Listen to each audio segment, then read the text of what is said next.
Hi, my name is Lizeth Flores, and I'm going to talk about my doctoral thesis, an exploration of the development of student-teacher autonomy and the role of professional identity and mentoring.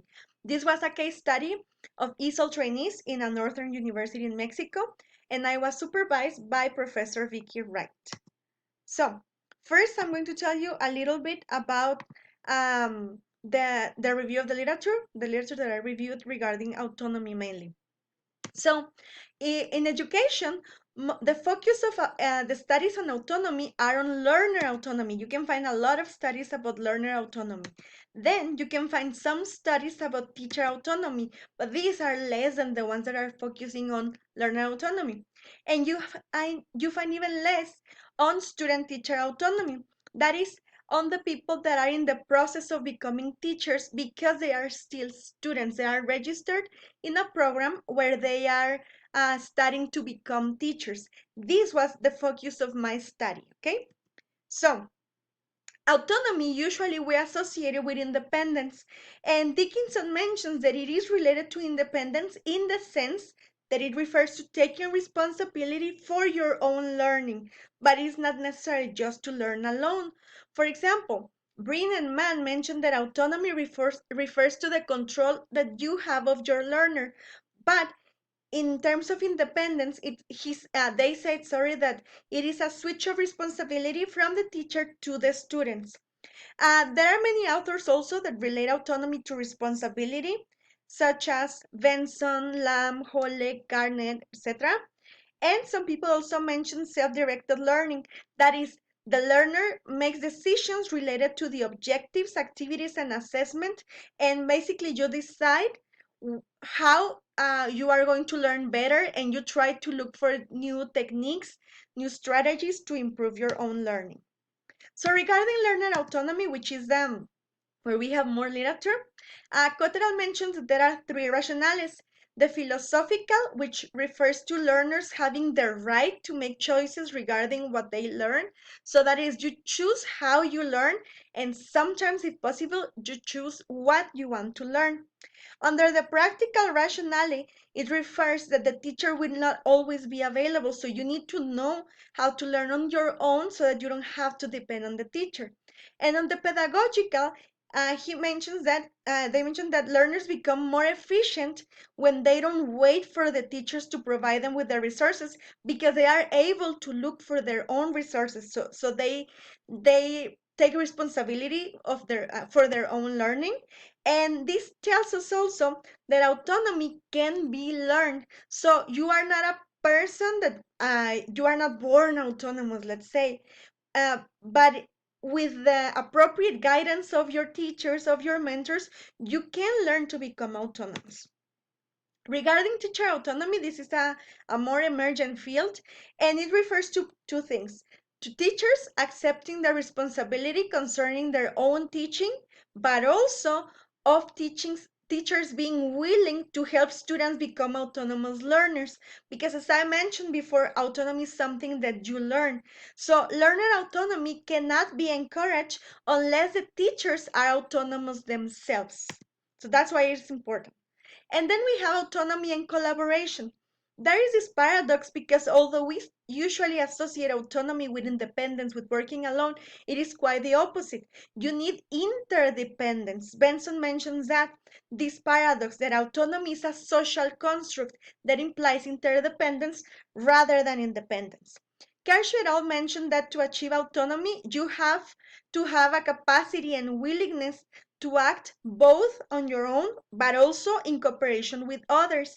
And Liu and Fu mentioned that it is important to have autonomy supportive teams as motivation and encouragement to become autonomous. That is, your mentor, your teachers, your peers are going to help you become autonomous as a learner.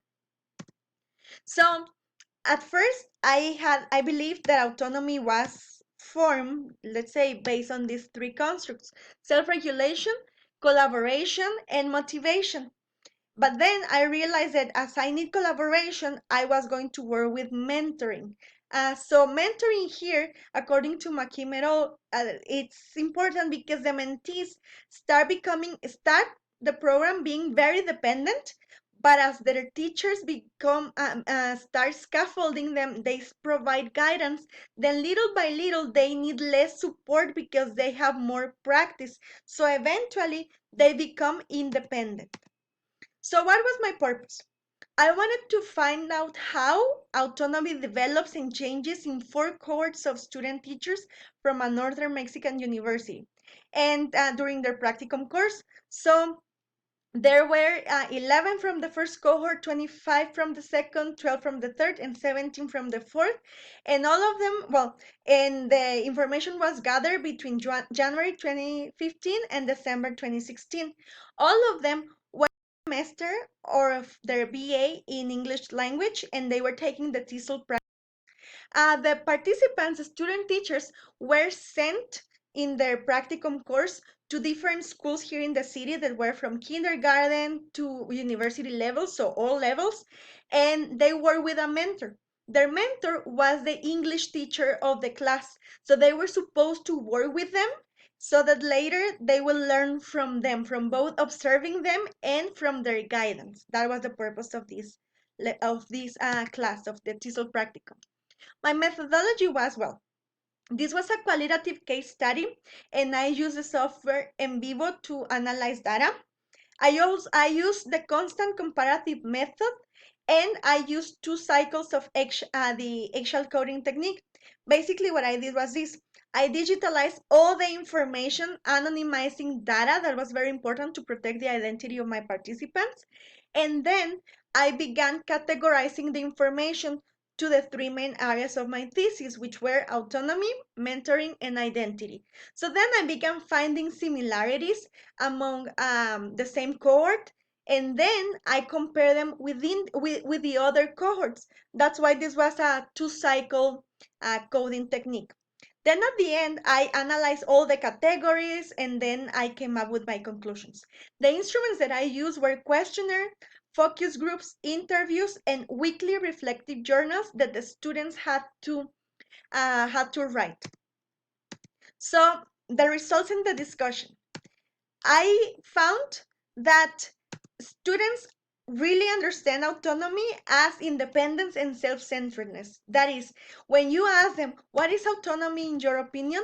They always mention working independently, working on your own. That is, that you are able to make your decisions to teach your class without having to rely on other people or without even taking into consideration the opinion of others or even of the same material. That is when you can do it on your own and making decisions regarding the class of whatever you want, even changing materials. That's what they thought. Another was related to freedom and power. They also mentioned that autonomy is the freedom that the teacher has to create their own style, that also you have freedom as a teacher to create your material, that you don't just depend on the book, the freedom that you have to create an environment, and the power and the control that you have to make decisions that are going to help you for the improvement of your own class. So here we have concepts that are related to the typical stereotypes that we have, right? Independence, freedom, that is doing what you want and whenever you want, how you want. Then also I found that they perceive it as responsibility to help learners.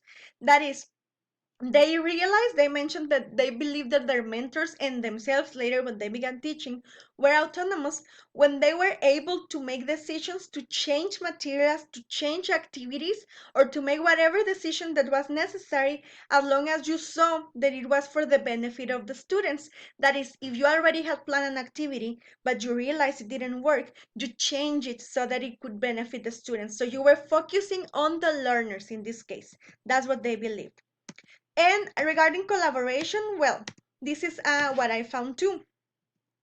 In some of the schools that I sent my participants to, that we sent in the university participants, they didn't have a mentor.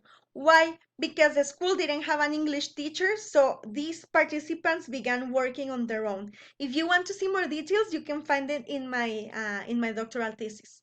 So as a consequence of not having a mentor, I found that students they began looking for their own models. So they said, I don't have somebody that supports me, so I will look for somebody else. Other participants considered they didn't have a mentor because their mentor was not really mentoring them. They had a mentor in the sense that they have a teacher there that was working with them, but they never pay attention to them, or they were not supportive. So they decided to look for other people. For example, one person decided to observe other teachers that taught the same class but different classes, not English, and they considered that was really important because they observed different techniques. Other asked their relatives, like an aunt, a mother, or somebody that were teachers so that they could guide them, and others also turned to their peers, to their classmates, and to their supervisors.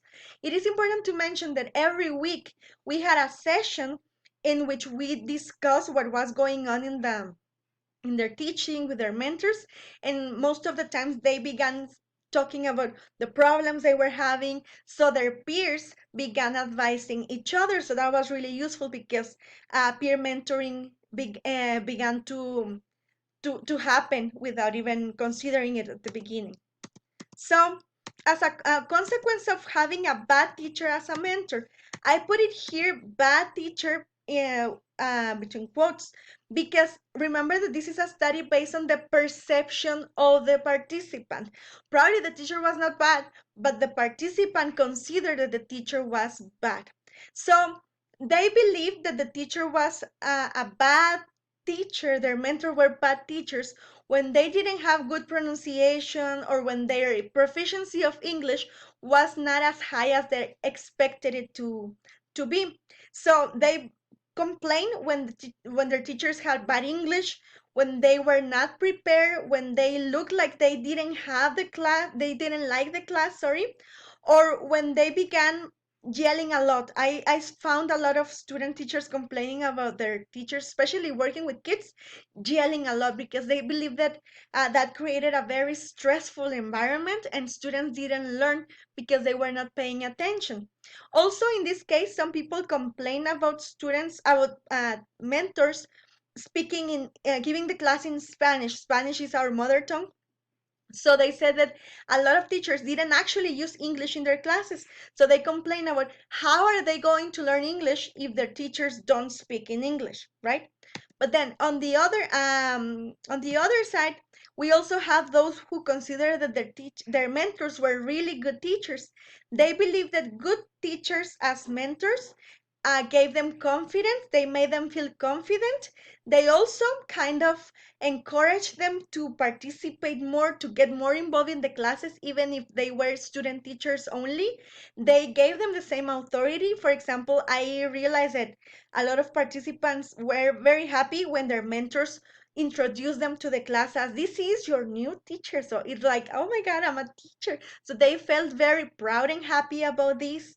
They also mentioned, like here in the third bullet point, that they felt good when their mentor called them a partner. So it's like you were feeling as an equal. They felt as equal as their teachers, and that gave them a lot of confidence to work with their mentors and to improve, even if at first they were not sure if they wanted to be teachers or not. Also, some positive characteristics that they found in their teachers were that they were very creative. They liked it when their mentors were creative, when they brought extra material, when they modified the material so that it was more attractive for the students, because they believed that this was a way of getting the attention of the students and of actually worrying, of feeling interested about the learning of your students. So this was also a good point.